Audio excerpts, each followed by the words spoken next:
The V-wheels seems to want to come loose. They won't stay tightened up even with another nut on there. And I found that you can put some hot glue on them.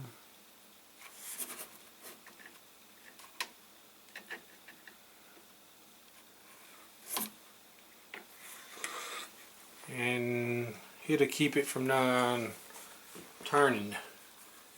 And the hot glue, you can remove it pretty easy. So that's one thing that I found out.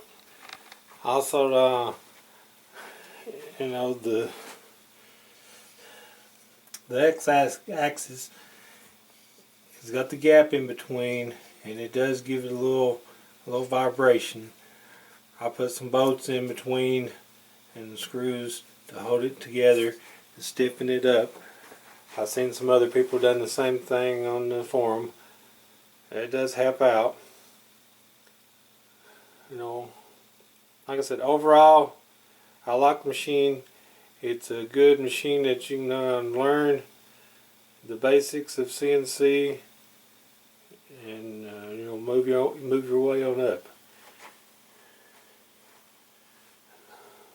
Thank you for watching.